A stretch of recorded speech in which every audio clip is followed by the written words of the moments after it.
The following content is not intended as a substitute for professional medical advice, diagnosis, or treatment. Always seek the advice of your physician or other qualified health provider with any questions you may have regarding a medical condition.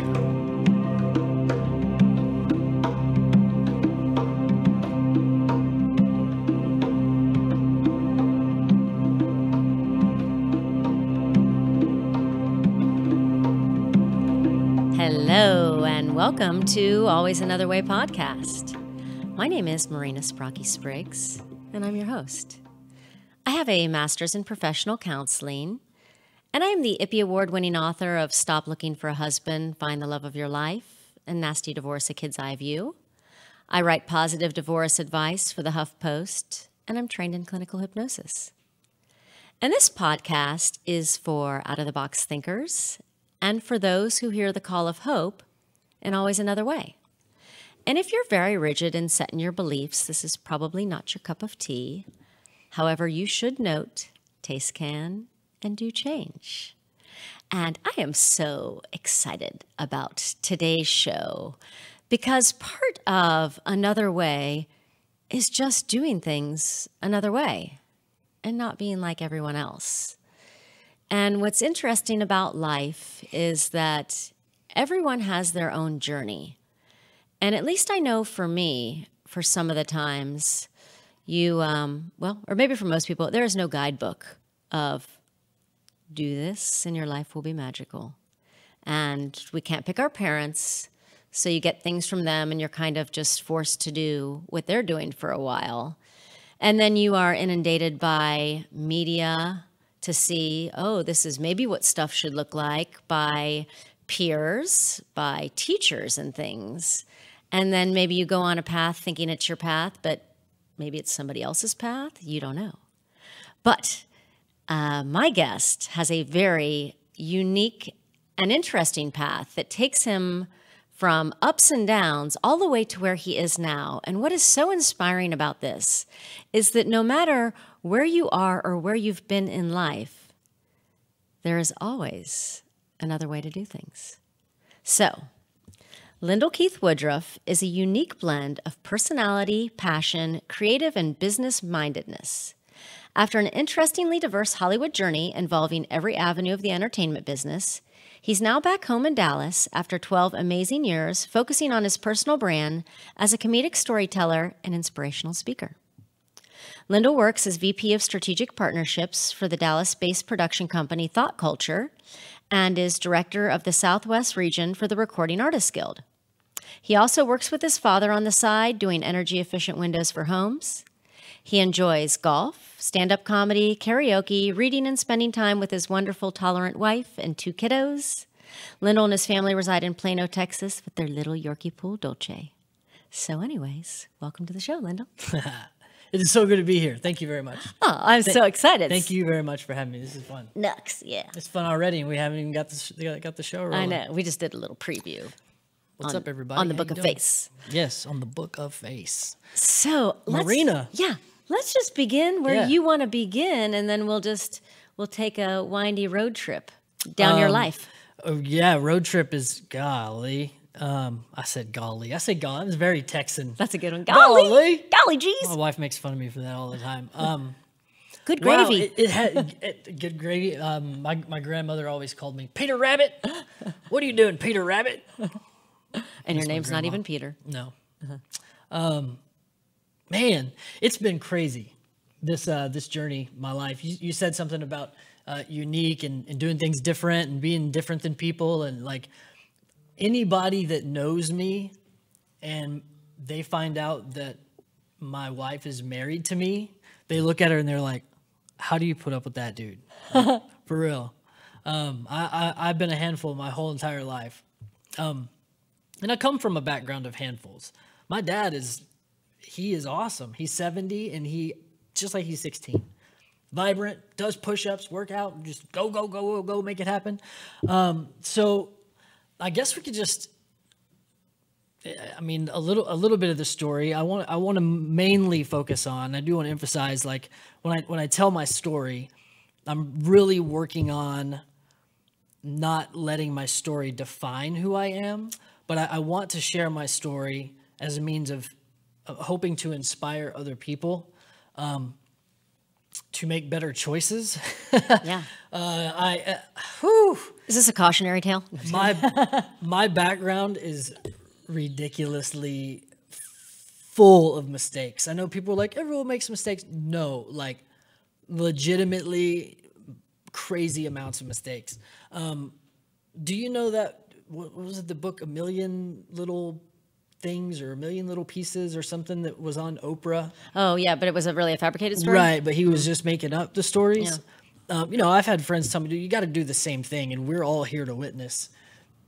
None of this stuff is fabricated at all. And anybody that's watching that knows me, oh my gosh, they all will have a crazy story about me. It's been a lot of fun. You're willing to be fact-checked. I would, absolutely. I'm open about it now. I mean, I was ashamed for a lot of my mistakes for a long time, but that doesn't do any good. Right, because truly, everybody does make them, and it's not a contest on who makes the most. Absolutely. Or if it is, maybe you win. No, just kidding. Yeah, always make new mistakes is what I was told by a mentor. Always make new mistakes. Yeah. Like, I made the same mistake so many times over and over again. So, you know, I'll just, so I grew up I was born in Dallas in 1981. And it was an interesting situation whenever I was born because my mom married my dad in 1980, and my dad had 3 kids already from his previous marriage.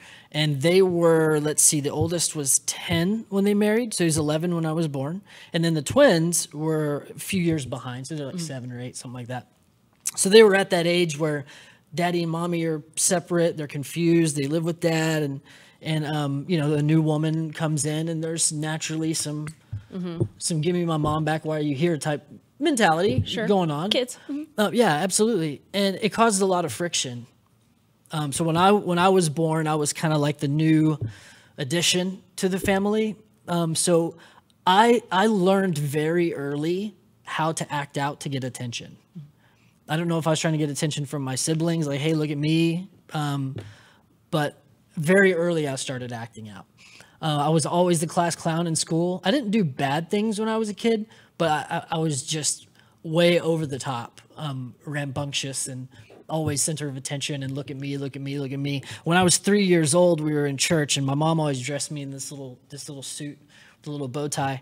And I got up in the middle of the service, and I ran up on stage, and I took the microphone from the preacher, and I sung a whole entire Baptist hymnal, a cappella, to the sanctuary, packed on a Sunday morning, and did this 3-posed bow, like this to the whole crowd, and everyone clapped, and that was my mom knew, my parents knew that was my journey. I was my own person. Yeah. And they never, ever, ever, one thing I could shout out to my parents about is they did not try to put a leash on me. Nice. That caused a lot of magic, and it caused a lot of misfit. That's why I told you, let's title this thing Magic and Misfit, because that's been my life. Because of my go-getter, I'm following my heart no matter what. You said, you know, the media inspiring people to do things, you know, there's like a certain way we got to be, and this status quo thing. And, you know, anybody that does anything great does not fit into that status quo. That's right. At all. Like, it just does not happen. So if you want to do something great, don't buy into the crap that they're selling you, man. Lay off the Kardashians. Oh my gosh. It's absolutely ridiculous. So that started my path right there. And my parents were like, go with it. Well, when I was 9, my parents ended up divorcing. And my mom's from a small town in West Texas called Big Spring. Shout out to my Big Spring Steers. What? Is there a big spring there? There's a Big Spring. It's small. They call it the Big Spring. I guess in West Texas, that it being the only spring, probably it was big, you know. I mean, it's in an arid desert out there with all that oil money. All my oil friends better share that money. So my mom, when my parents divorced, she took me and my little sister. I have a little sister who's 4 years younger than me. I love her to death, and she's in a relationship with Corey, which you had on the show. Yeah, he's an amazing guy, and so I was 9 and she was 5, and so she moved us back to Big Spring where she grew up, you know, naturally run home to mom and stuff like that. And so I grew up there for a little while. And when I was 15, I also started playing golf when I was 3. So it was stage stuff and it was golf at 3. Those were my things. So when I was in Big Spring, I started playing on the golf team.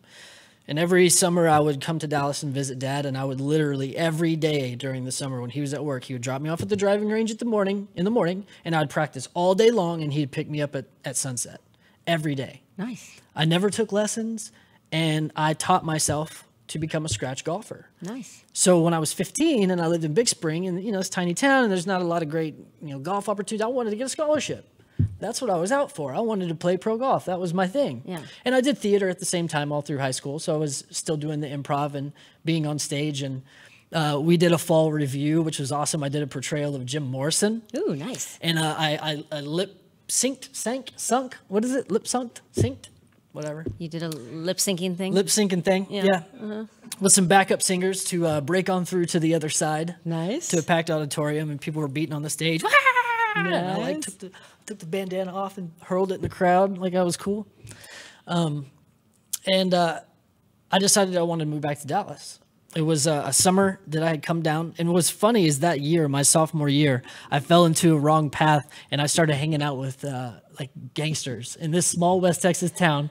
There was like 92 Crips. Really big belt buckles. There was like 92 Crips to 4 Bloods. So, you know, naturally I was a Crip. I wasn't going to go with the low number. Like, if I'm going to do this, there's going to be some possibility that I win. So they called me the golfing gangsta because I was on the golf team while I was wearing blue Dickies. Wait, for reals? For real. Oh, okay. Yeah. I thought you were just like, no, I'm serious. Like, I'm serious. Oh, And okay. Seth, you can attest. We stole a golf cart. 3 of us did, and we took the top off and we spray painted it gold. And we had a fat friend named Felix, and he would stand on the back of the cart, and we'd drive down the street, and he would jump up and down so he had hydraulics. that's awesome. Yes, it was a blast, man.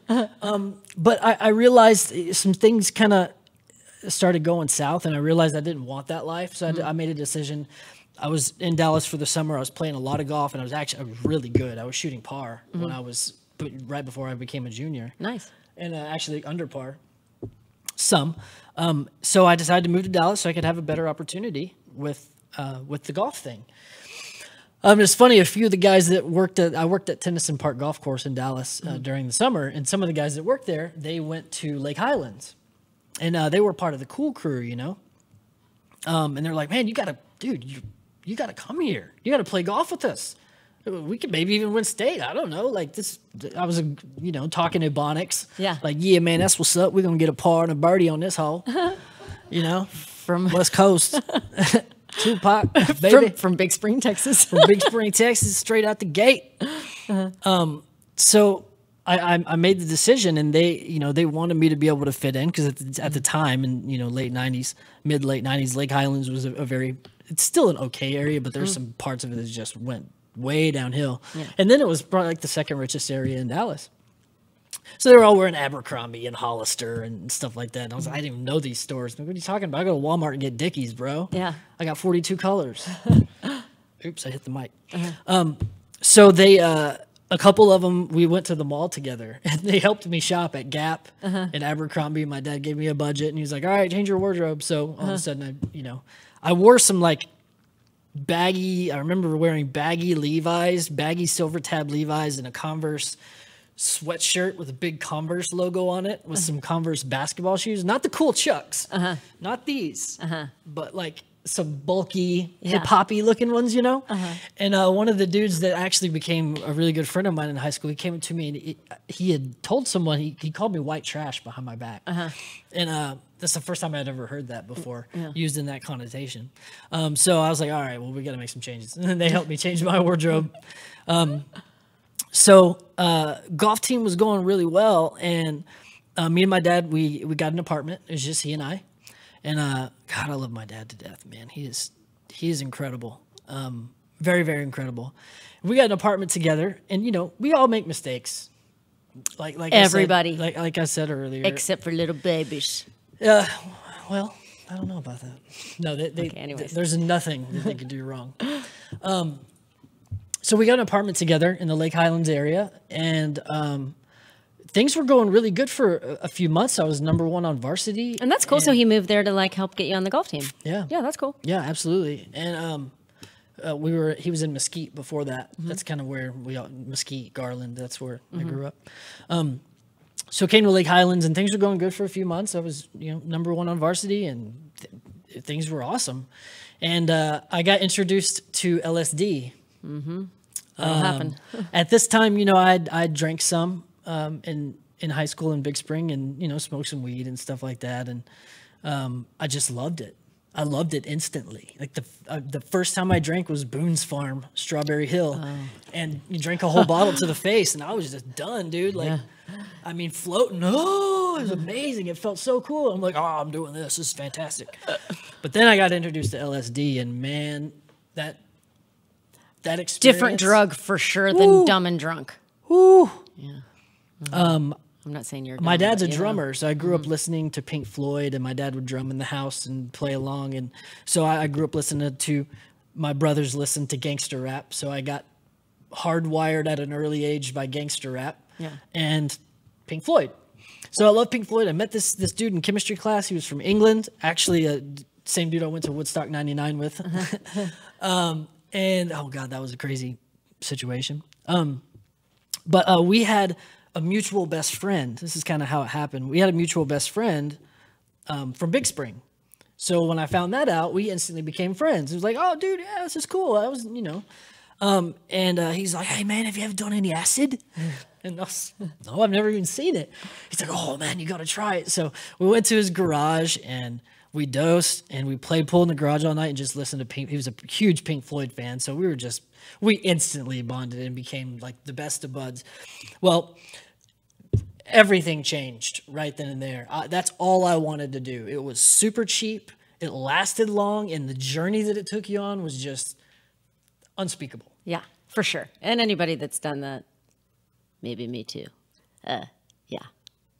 Cool. Couple times? And then sometimes shadow, couple, just a couple times? couple lots, just a little bit. Couple lots. The blotter. Yeah. Oh gosh. Don't know what that really is, little rat poison-esque, but oh my goodness. Anyways, I digress on that. So to the better journey part. That became a regular thing, and it was fantastic. And I ended up quitting the golf team. My dad was highly upset when I quit the golf team. Well, he started dating this lady who's now my second mom. I call her second mom, not stepmom. They've been married a long time. She's wonderful. She's been very supportive throughout my journey, emotionally, and she believes in me, which is really good. And we didn't always have that. It was rough whenever they first married. But, we had this apartment, and he started, dating her. So he would hang out on the weekends with her and stuff like that. It's cool. But then he actually moved out and moved in with her. Yeah, I'm blown away by that. When I was a junior. I mean, as a kid, you're like, oh yeah. I mean, most 16-year-olds would be like, oh, sweet apartment. Yeah, it was dope. He gave me his '82 Cadillac Eldorado, which was fantastic. It was black, and it had maroon interior, and I would lean back and listen to Too Short when I was rolling up in the junior parking lot, where we all used to gather and do things. Oh yeah, the parking lots. Yep, the parking lots. And the warehouses. Warehouse partying was big in Lake Highlands. We just hop around with a keg in the back of the Bronco. It's pretty crazy. But yeah, he moved out, and I had a very small, close-knit group of like hardcore friends, and we would just go and sit in the apartment and just drop acid. Sure. Just drop acid and listen to Pink Floyd and smoke weed and not play golf. No, I went in the mirror and I pierced both my ears myself. But I did a lot of research on LSD before I actually did it. Like literally, I created a huge notebook. I was so infatuated with it.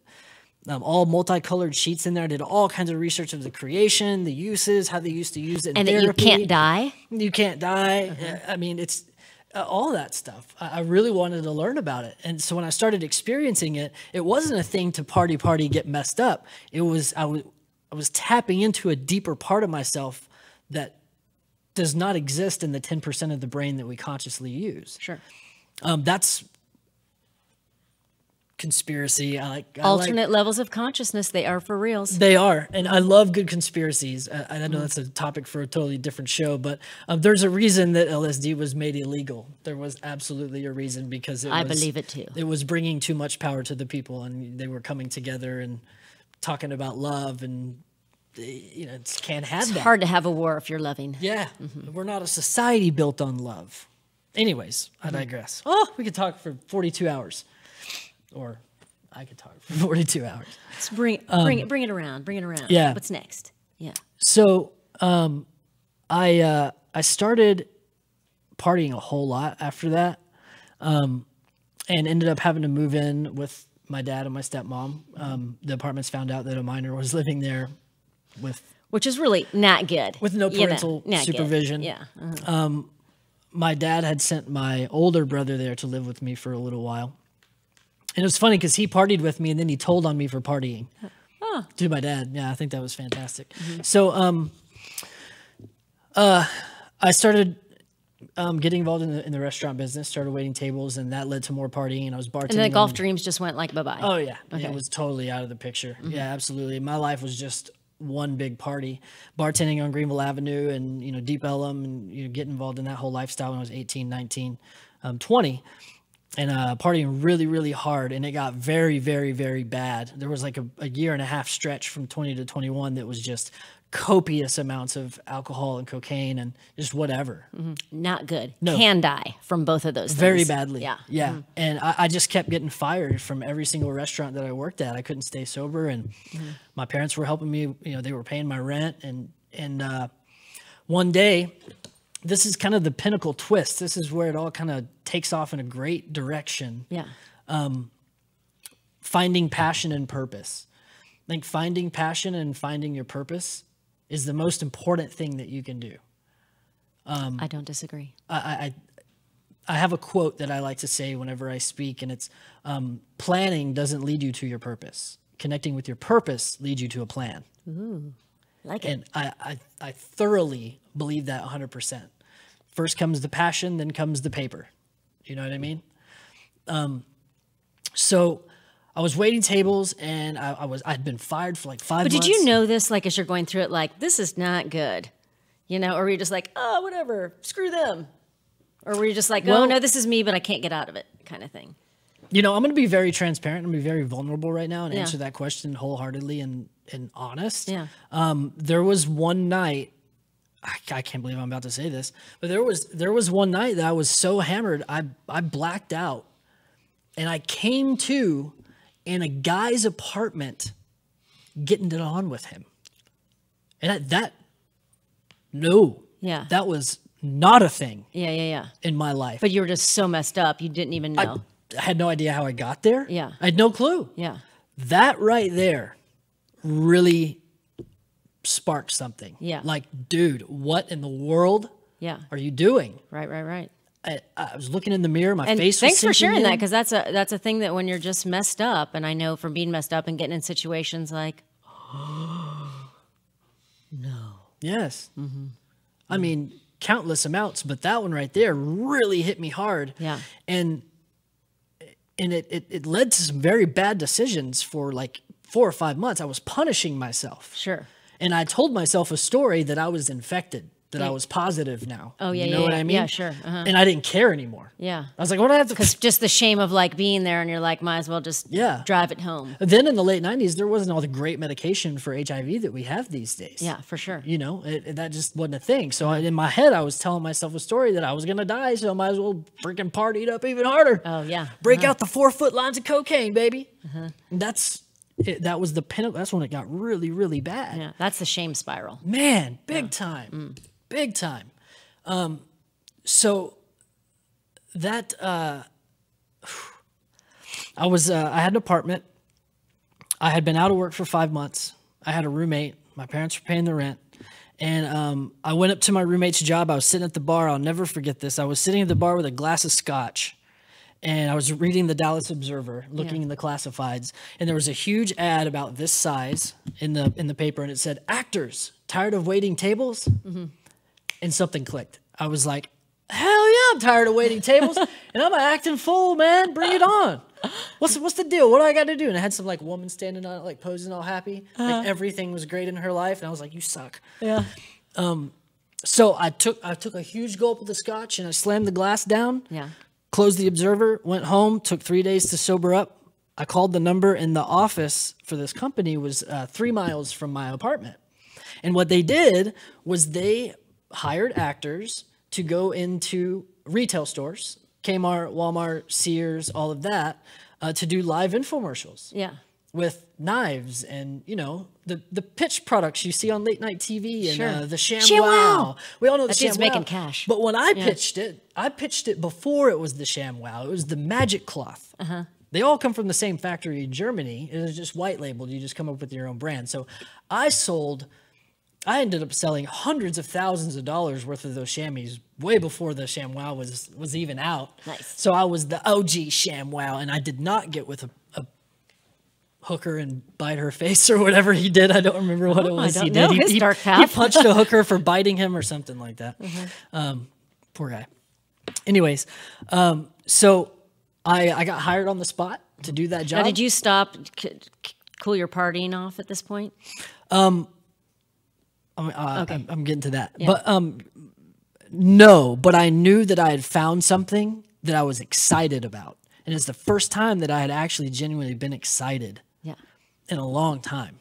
I was in pain. Yeah. I had tortured myself relentlessly from some type of deep down, I'm not worth it type belief, you know? And I felt inspired. And I just felt this light come on. So anyways, I got hired on. They trained me at the office, and within 2 weeks, I was on the road with a $500 check going to Chicago. Because they traveled as a little unit, you know? And this absolutely changed my life. And when I ended up in Chicago, within 2 weeks, maybe a little longer than that, I had a blackout drunk spree, and my unit manager fired me, sent me back to Dallas, told me to get some help, and then when I was ready, he'd rehire me. So I came back, did a little rest, cool. blah, blah, blah. Yeah, it was very cool. Yeah. It was very cool. The pitch business is extremely lenient. Yeah. Extremely. Yeah. And there's always work. So I ended up going back and went to Michigan, joined a crew, and we became a family. Like we worked 10 days on and 4 days off, 10 days on, 4 days off. And those 4 days we would just party. But 10 days was business. I was on stage, you know, with the mic, and I had a huge crowd in front of me. It wasn't like at a fair where you're trying to like pull people in to show them. Yeah. We used the overhead announcement as a tool to quote unquote manipulate people to run to the booth. Yeah. And there was an art to do it. Like this job laid the groundwork for so many things in my life, understanding how to communicate and how to say certain things and get people to agree with what you're saying, and just the art of selling. Like this book, The Greatest Salesman in the World, I freaking have it with me at all times. There's some great stuff. I'm going to read one little passage here in a minute that's just fantastic. So that changed everything for me. Yeah. And being able to travel and get to know different cultures and get to know different people. But we would use that overhead speaker and say, "Ladies and gentlemen, may I have your attention, please?" And people would be like, is there a bomb? Is there a bomb in the store? And they would listen and say, "Hey, we're handing out free gifts. We have some free gifts to hand out because we got this new product in. And this is a in-store limited special. If you're in the store right now, we're going to hand out a free gift to every adult shopper who's here right now. But we are going to hand it out in a special location, and it's going to be, and you tell them where it's at, Yeah. and there's going to be, you'll see a booth that's got a flashing light, but you're going to have to hurry, and we don't have a whole lot of these free gifts, and we're going to do this in less than 2 minutes from right now. So you kind of go slow to get people going in the direction of the booth, and then you drop them with the 2 minutes, and you can literally hear carts barreling through the store. It was fantastic, and then you get on the booth, and I'm like, "Hey, I'm here, everybody, how's it going? All right, I got to get these carts moved, because I don't have a lot of time, you know, and move all the carts out of the way, squeeze everybody in real tight." There's a counter kind of like this. Yeah. Squeeze everyone in real tight, and just like command these people. It was the most amazing feeling. I had a couple people one time, I was so like, when I was talking about the product and so into it and creating so much energy around it, I had a couple people literally faint in the middle of my crowd, and the paramedics had to come to the store You're like the Beatles of ShamWow. Unbelievable. It was fantastic. And there was a guy that I worked with that taught me the art of that. Yeah.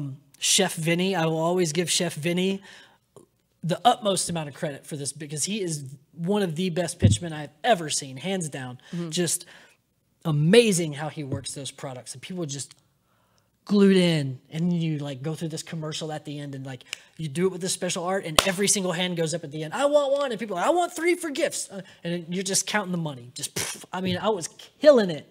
Nice. In my 20s, but I had no foundation. So I was just traveling around the country, blowing money, partying, not saving anything, not filing any of my taxes, not doing anything. Yeah. So next part of how everything switched, and I'm going to move through this pretty quickly here. There was a guy that ended up on our unit in Indianapolis, and he was going to stay in our corporate apartment. They put us up in corporate apartments. Yeah. And when I was 18, I worked at Joe's Crab Shack. One of my best friends died tragically in a car wreck, and he was one of the ones that always inspired me to go for the Hollywood thing. I always had this thing that I wanted to be in Hollywood. Yeah. Sorry about your friend. Yeah, it was really, really tough. He had an impact on a lot of people. He was a fantastic dude. And, I started watching stand-up when I was 4, Andrew Dice Clay. And, I always wanted to be, stage was my thing, and it's just what I wanted to do. So he always encouraged me to go for it. Well, anyways, he had died. And so this guy moved into our apartment, and I found out right then that they were best friends in junior high. Oh, wow. In high school. And so we instantly became brothers.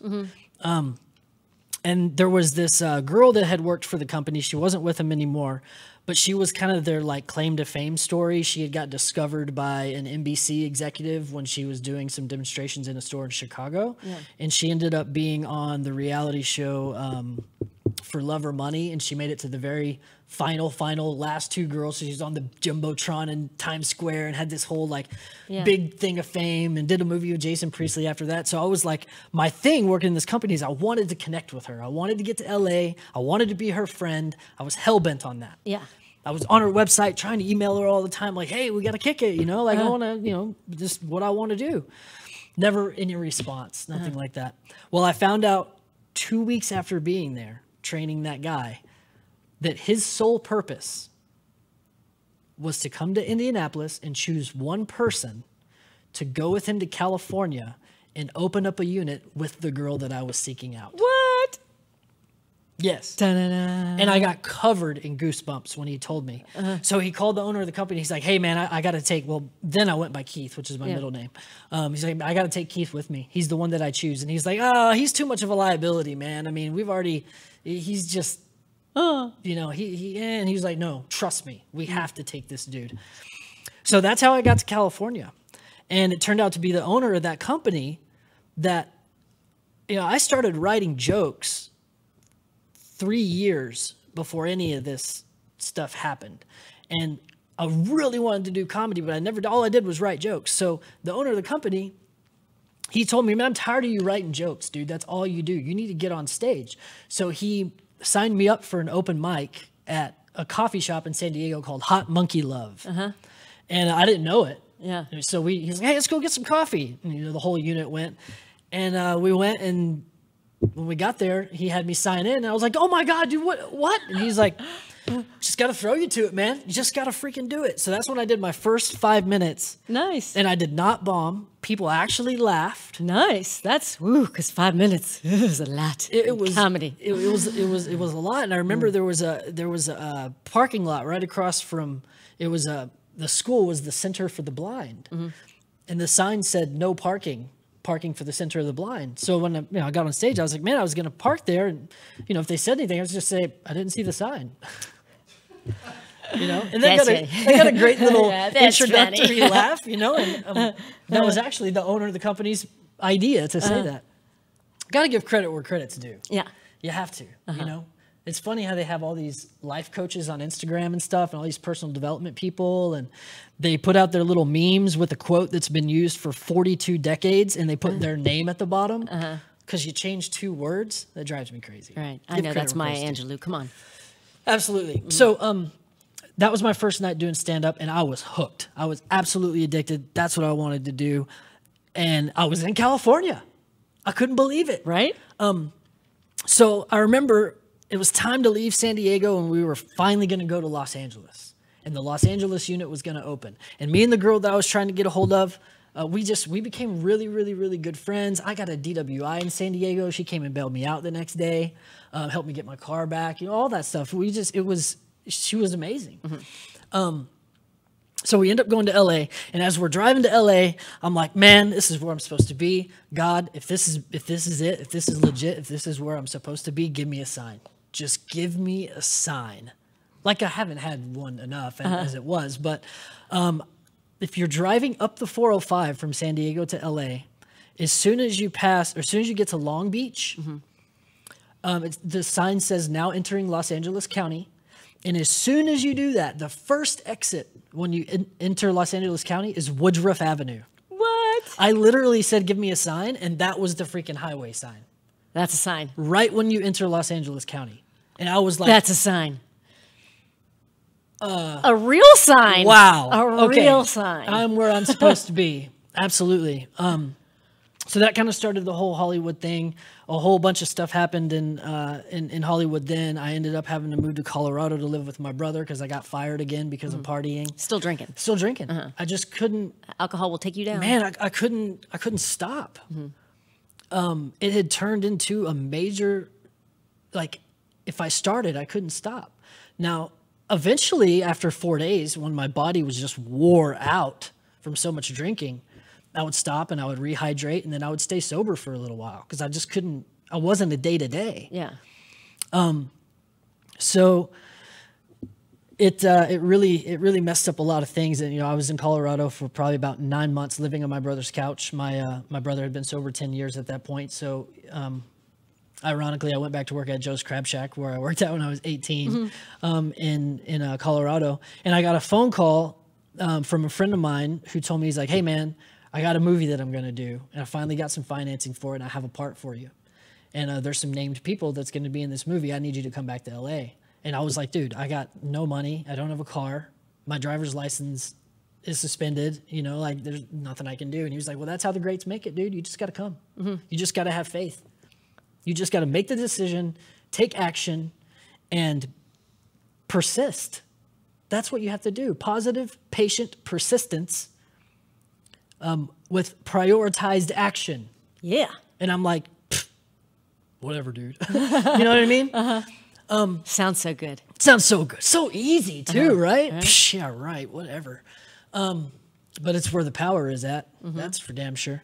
So I was sleeping one night.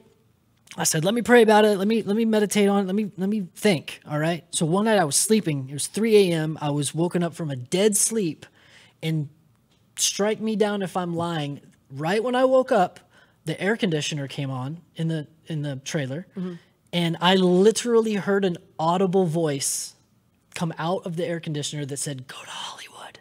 Yeah. And I was like, what the hell? And I kind of slapped myself and pinched myself, And I heard it again. I heard it twice, like literally audible. Nice. And I was sober. I wasn't on anything. That was going to be my next question. No, I was totally sober. At this point, I had been sober for 102 days. Nice. And that was the longest that I had been sober since I was 14 years old. And at this time, I was 23.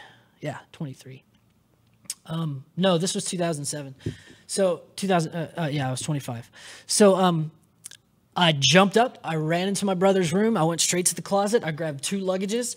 I start stuffing it with clothes. I throw on my favorite LA Dodgers hat, my Holy Hollister jeans, my Hollister shirt, my Pumas. I love Hollister and Puma.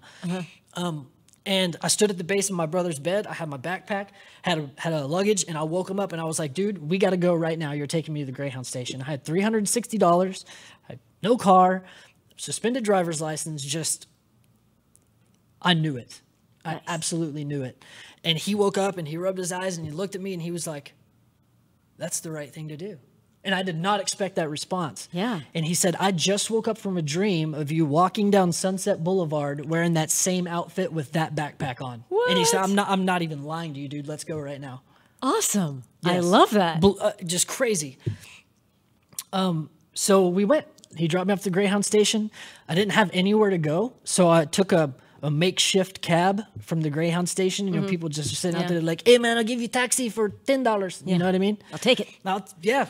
Don't murder me. Take me to, so I told the guy, take me to the Ha Ha Comedy Club in North Hollywood. I already knew the owner because that's where I had been performing the first time I was in LA. Yeah. And so I walk in with my luggage in my backpack. He's like, hey, bro, what are you doing here? His name is, what's up, Jack? I got to shout out to Jack at the Ha Ha Comedy Club in North Hollywood. I love that man. He was like, well, what are you going to do? Where are you going to stay? He was like, let me get you something to eat. Let me get you something to drink. And I was like, I don't know, dude. I just came. And he's like, you got to be kidding me. I was like, no, I'll sleep in the bushes, man. Yeah, that's ballsy. So he said, well, you know, we have the short bus that's parked in the back, the Ha Ha Comedy Club bus. Yeah. And it's you can sleep there if you want. Yeah.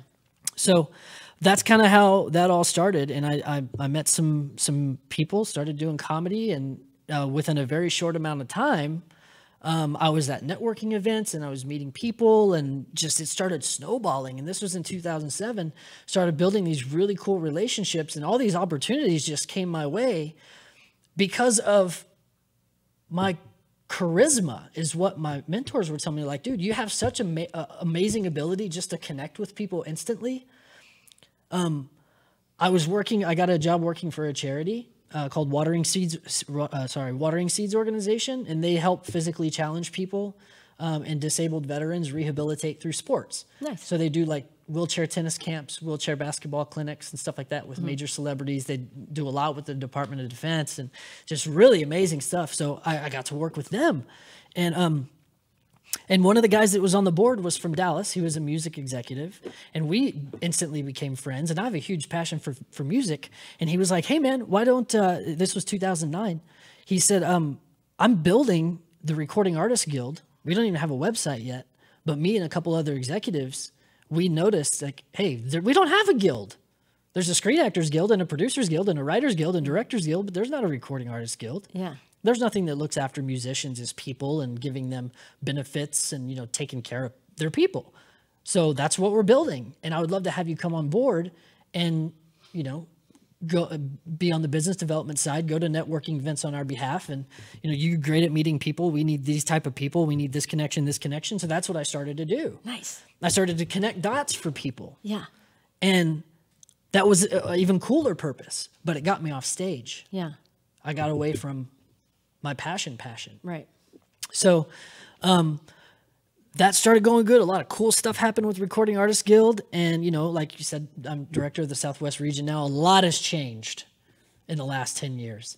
Where we're at now is extremely exciting. But some really cool stuff was happening in LA with that. I ended up coming back home 5 years ago because of a major mistake, a big mistake. I had to come home. Yeah. I was literally losing my mind. Yeah. I would go really good sober for a while, and then just right before something amazing would happen, and I'm sure everyone Like a little self-sabotage? Oh, I was a bomb. Yeah. I was a bomb. Like, and it blew my business associate's mind because I did not drink. Yeah. I had bottled water at parties. Yeah. And I would be sober for a long amount of time, and all of a sudden I would just implode for like 3 days and turn off my phone, and Yeah. I missed meetings that were important. It's just dumb, dude. Yeah. So I decided I got to go home and get some help. Some real good for you, freaking because help. that takes a lot of courage to do that. Yeah. It for sure does. I was working on a big project, a lot of investors involved, a lot of people had money in it, and I was the point man. I had a close business partner. We worked 50-50 on it. Yeah. So I can't really say I was the point man, but we pointed it together, and it was a 9-month project that we'd been working on with big money involved. Like this was going to yield a big profit. It was my first really, really big thing. Yeah. And I went to New York and just fell off the wagon hardcore, and the whole thing crumbled, and all fingers pointed at me. Yeah. Right. You know, and it was crushed. That was the first time that my problem seriously adversely affected a lot of people. Yeah. And it was, you know, some of those people, they went into their savings Right. to Yeah. pitch in because they believed in it. So I called every one of them and told them, hey man, I've struggled with this problem for a long time. I got to go get help. Yeah.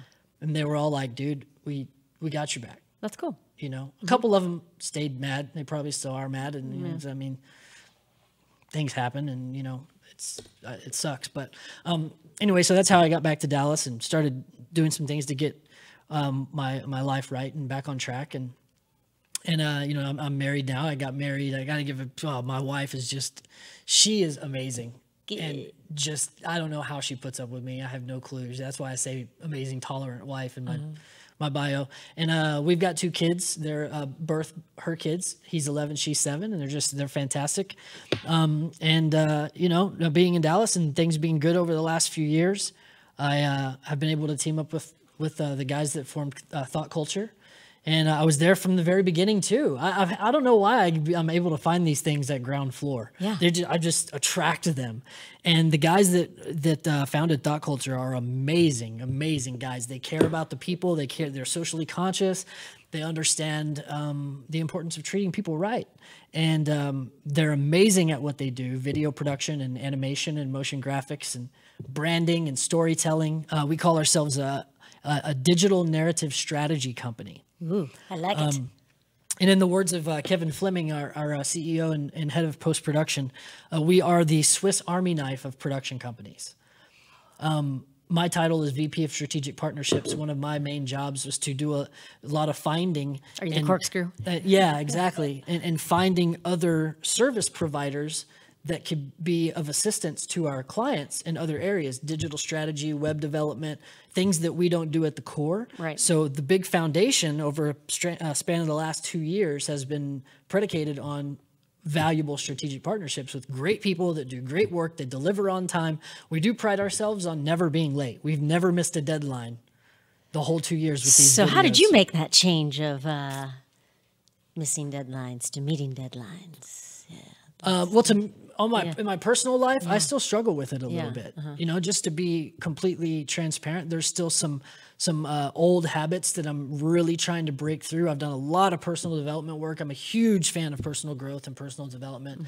I did a lot of personal development work in California with a great organization called PSI World, Personal Success Institute, and they're just amazing programs that they have. So it's just habits. Yeah. You know, I've been like really trying to make myself have a better morning routine. That's been my hardest thing. Better morning routine, healthy freaking diet, making myself go to the gym. Those things for some reason are hard to me, and it makes a world of difference. Yeah, sure does. So I'm doing a lot better, and my wife does yoga, and she's kind of inspiring me and stuff like that. And so yeah, in my personal life, I'm still working on that for sure. Well, I think everybody should be still working on something. You got to. Nobody's done. Yeah, you're either growing or dying. Yeah, There's no such thing as stability anywhere in nature. that's right. So, you know, the team, like it's being married and having that support has been a huge thing for me as far as change, as far as doing things different, taking things a little more, not serious, because I'm always going to be a fun, playful clown jokester, but understanding that there still are some things that need to be done to be a productive member of society. Of course. I can't be too outlaw. You know, there's got to be like a lot of outlaw, and there's got to be some discipline. Yeah. There has to be, or things just won't build. Of course. So that's what my whole 20s and early 30s, I had none of that at all. I was not taught any of that. That's where the magic and misfit thing comes from. Because I was never on a leash, you know, and I wasn't really taught anything. Yeah. So it's awesome. Right now is a very awesome time in Recording Artists Guild. We are a nonprofit, and we just partnered with MediaTek, which is a film and music school here in Dallas. They have one in Houston, to be our hub for the Southwest region. We're doing our big launch party coming up April 14th. We're going to have some great performers. The Bodega Brothers, which is Head Crack from the Ricky Smiley Morning Show and from Dish Nation. He's a Dallas hero. Him and Keynote, they had a radio show in the late 90s on 97.9, and Travi is the third. White dude, Hispanic dude, black dude. That's why they called themselves Bodega Brothers, because they're a mix. You know, you don't know what you're going to get, but they're amazing. They're going to perform. Up-and-coming artist named Snowy in Dallas. He's going to perform. We're going to have food. We're going to have a cool Q&A panel. The founder of RAG is flying in to be a part of the panel. And so Thought Culture and, you know, Recording Artists Guild, and we're figuring out how all that stuff melds together to just really be a powerhouse of creating thought-provoking content. And just kind of, me, like I just want to lead in a different direction, just staying true to yourself and really understanding that you do have power. That's right. You do have power. And we want to help people tell their story in a more powerful, positive, effective way through the art of storytelling and video. Everything is storytelling these days. Documenting is everything these days. People want to connect with people that they love and they think are cool, That's why influencer marketing is so popular. We can do that too. If you want to put someone that has 4 million followers on Instagram in your ad, we got access to them. There's a lot of cool things with all the partnerships from LA to Vegas to, it's just really, really neat how everything's put together. So. You wanted to read something. I did. Do I have time? You got time. I do? Okay. So this book, really quick, The Greatest Salesman in the World, it's a fiction book, but it's based on some ancient scrolls that were passed down from royalty to royalty in the old school field of merchandising and working the marketplace and stuff like that. Long time ago. So it's based on 10 scrolls, and I think this is the most important one. So in this book, the reason I really like it is that the scrolls, they give you directions. The first scroll you read for 30 days, 3 times a day, twice to yourself, once out loud for 30 days. Okay. Then you go on to the next scroll and you do the same thing. So it's all principle based. Yeah. It's all not just about sales, but everything in life, being effective in every area, your relationships, your self-worth, your integrity, your values, your morals, all that stuff, all principle based. And also that repetition. Yes. Of in the brain, creating patterns. Yes. Yeah. Because we are our habits. That's right. Absolutely. So I want to read this one because I think this is the best one. It's the scroll marked number 2. I will greet this day with love in my heart, for this is the greatest secret of success in all ventures. Muscle can split a shield and even destroy life, but only the unseen power of love can open the hearts of men. And until I master this art, I will remain no more than a peddler in the marketplace. Ooh, that's for real. I will make love my greatest weapon, and none on whom I call can defend against its force. My reasoning they may counter, my speech they may distrust, my apparel they may disapprove, my face they may reject, and even my bargains may cause them suspicion, yet my love will melt all hearts likened to the sun whose rays soften the coldest clay. I like it. I will greet this day with love in my heart. And how will I do this? Henceforth will I look on all things with love, and I will be born again. I will love the sun, for it warms my bones, yet I will love the rain, for it cleanses my spirit. I will love the light, for it shows me the way, yet I will love the darkness, for it shows me the stars. I will welcome happiness, for it enlarges my heart, yet I will endure sadness, for it opens my soul. I will acknowledge rewards, for they are my for they are my due, yet I will welcome obstacles, for they are my challenge. I will greet this day with love in my heart. And how will I speak? I will laud mine enemies, and they will become my friends. I will encourage my friends, and they will become brothers. Always will I dig for reasons to applaud. Never will I scratch for excuses to gossip. When I am tempted to criticize, I will bite on my tongue. When I am moved to praise, I will shout from the roofs. Is it not so that the birds, the wind, the sea, and all nature speaks with the music of praise for their creator? Cannot I speak with the same music to his children? Henceforth will I remember the secret, and it will change my life. This is all I have left. Is that okay? Go with it. Okay. Go with it. That's so good. I don't know what our timing is here. So good. It's so good. I don't want to go over. I know in stand-up comedy, if you go over, they start giving you lights and throwing things at you and all kind of stuff. 6 minutes. Talk fast. Okay. Got it. And how will I act? I will love all manners of men, for each has qualities to be admired, even though they be hidden. With love, I will tear down the wall of suspicion and hate which they have built round their hearts, and in its place will I build bridges so that my love may enter their souls. I will love the ambitious, for they can inspire me. I will love the failures, for they can teach me. I will love the kings, for they are but human. I will love the meek, for they are divine. I will love the rich, for they are yet lonely. I will love the poor, for they are so many. I will love the young, for the faith they hold. I will love the old, for the wisdom they share. I will love the beautiful for their eyes of sadness. I will love the ugly for their souls of peace. I will greet this day with love in my heart. But how will I react to the actions of others? With love. For just as love is my weapon to open the hearts of men, love is also my shield to repulse the arrows of hate and the spears of anger. Adversity and discouragement will beat against my new shield and become as the softest of rains. My shield will protect me in the marketplace and sustain me when I am alone. It will uplift me in moments of despair, yet it will calm me in times of exultation. It will become stronger and more protective with use until one day I will cast it aside and walk unencumbered among all manners of men, and when I do, my name will be raised high on the pyramid of life. I will greet this day with love in my heart. And how will I confront each whom I meet? In only one way. In silence, and to myself I will address him and say, I love you. Though spoken in silence, these words will shine in my eyes, unwrinkle my brow, bring a smile to my lips, and echo in my voice, and his heart will be opened. And who is there who will say nay to my goods when his heart feels love? There's a little bit more, but I'll stop there. I mean, for reals. Yeah. Read that every day. You cannot go wrong. Yeah. And it's only a few pages. Yeah. You know, read it in the morning when you wake up. I love it. Read it at lunch. I love it. And you read it out loud when you go to bed. Yeah.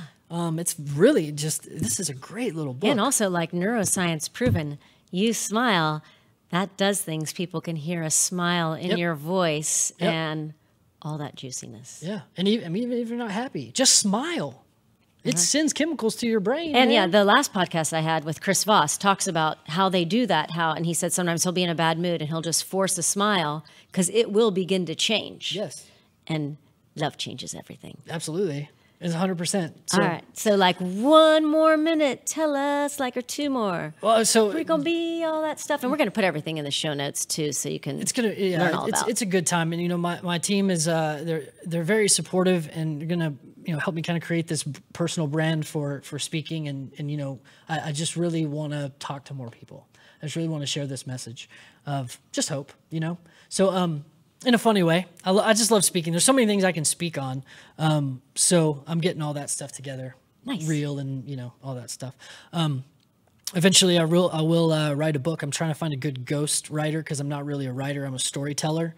So I'd love to find a good ghost writer that can, the stories in this story is just insane. Yeah. So I really want to get it on paper and share that in a series of memoirs. But yeah, my speaking brand and, you know, Thought Culture, thoughtculture.com is the production company for all your video needs, your branding needs. And, you know, here in the studio with On Air, getting to work with them in the studio is just fantastic. They're wonderful, wonderful people. And you're wonderful. Thank you so much for having me on the show. You are so welcome. Is there anything else I need to say? I don't know, but So- you could just keep looking him up. My personal website is lyndolkeith.info. lyndolkeith.info. And I'll put that on the show notes too. So that way, and from wherever you're looking at, you can look below and you can see all those website addresses that you can go to. And what I just love so much about your story is just the candidness of telling all these things. And for a lot of people, just like stuff with childhood and with drugs and especially alcohol, which is like, it's a super secret trick because they advertise it all and it makes you make bad decisions. Yeah, that was the gateway drug. Yeah. And it's legal. It is legal and marketed. Yes. So, you know, it's just that you're open and that you don't quit and that you see that there's just another road to go to and then keep being inspired and don't let these things keep you down because the thing with stories, we all have our own story and can keep telling stories in our head and our head believes what we say is that you can do the bad reel and then just keep going down. Or you can say, okay, that was one chapter, I'm moving on to another and that I see more and to not let that just destroy what's inside of you, but to have just this super positiveness, which really is contagious and radiates. And I love it. Thank you. All right. Well, for everybody listening, you know that there is always another way.